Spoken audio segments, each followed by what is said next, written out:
آج کا جو تھیم ہے وہ ہے عید پینتیکوس.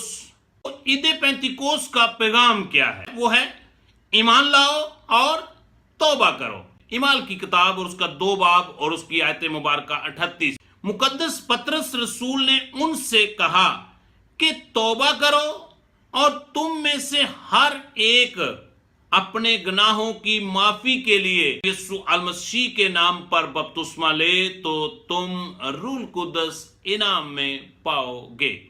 جب عید پینتیکوس کا دن آیا تو پہلا خطاب پطرس رسول نے جب اس وقت کے لوگوں کے ساتھ کیا، جب ان کے دلوں پر چوٹ لگی تو پھر انہوں نے کہا کہ آئے صاحبو ہم کیا کریں؟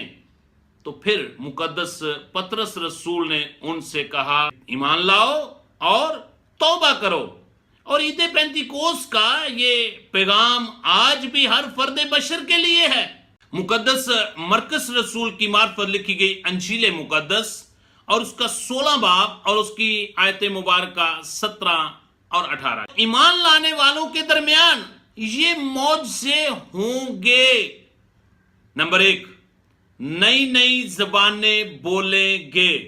جو ایمان لائے اور بپتسمہ پائے اس کے لیے معجزہ ہوگا. معجزے کے ساتھ ساتھ وہ نجات پائے گا.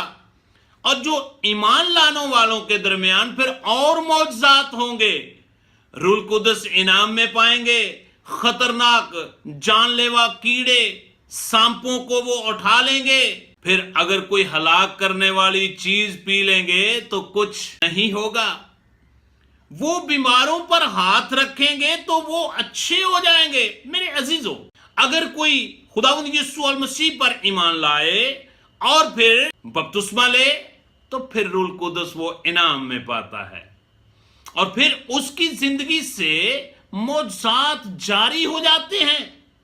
میرے عزیزو، آج کے جدید معاشرے میں ہر مسیح فرد بشر روح القدس حاصل کرنے کے لیے ٹھہرتے نہیں ہیں. لوکا کی انجیل اس کا 24 باب اور اس کی 49 آیت کے اندر یہ بات درج ہے. اور دیکھو، جس کا میرے باپ نے وعدہ کیا ہے میں اس کو تم پر نازل کروں گا جب تک عالم بالا سے تم کو قوت کا لباس نہ ملے اس شہر میں ٹھہرے رہو. میرے عزیزو، آج ہمیں ٹھہرنے کی ضرورت ہے اور روح القدس کو حاصل کرنے کی ضرورت ہے.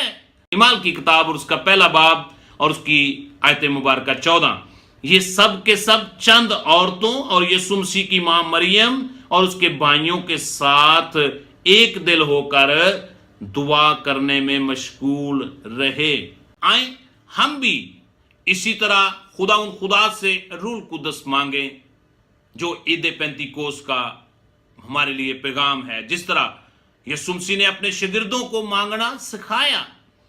لوکا کی انجیل اس کا 11 باب اور اس کی 5 آیت سے 13 آیت مبارکہ آپ بعد میں پڑھ سکتے ہیں. یہ ایک بڑا خوبصورت واقعہ ہے کہ ایک دوست اپنے دوست کے گھر میں جاتا ہے، اس کا دروازہ کھٹکھٹاتا ہے. اس کے تعلق سے لکھا، پس میں تم سے کہتا ہوں مانگو تو تمہیں دیا جائے گا. مانگنے کی ضرورت ہے. ڈھونڈو تو پاؤ گے. ڈھونڈنے کی ضرورت ہے. دروازہ کھٹکھٹاؤ تو تمہارے واسطے کھولا جائے گا. اور اسی کی آخری 13 آیت میں لکھا ہے، پس جب تم برے ہو کر اپنے بچوں کو اچھی چیزیں دینا جانتے ہو تو تمہارا آسمانی باپ اپنے مانگنے والوں کو روح القدس کیوں نہ دے گا. لیکن ضرورت ہے کہ ہم ایمان کے ساتھ، بڑے بھروسے کے ساتھ خدا کے حضور آئیں اور اس سے مانگیں اور ٹھہرے رہیں. خدا نے ہمارے ساتھ وعدہ کیا ہے، خدا اپنے روح القدس کو نازل فرمائے گا.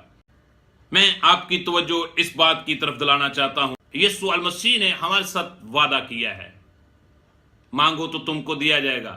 اور اسی طرح پطرس رسول نے پہلا خطاب کیا عید پینتیکوس کے دن کے بعد، تو اس وقت بھی لوگوں کے دلوں پر چوٹ لگی اور انہوں نے کہا کہ اے صاحبو ہم کیا کریں. رسول نے ان سے کہا کہ توبہ کرو اور تم میں سے ہر ایک اپنے گناہوں کی معافی کے لیے یسوع مسیح کے نام پر بپتسمہ لے. خدا آپ کو اس کلام کے وسیلہ سے برکت بخشے. God bless you.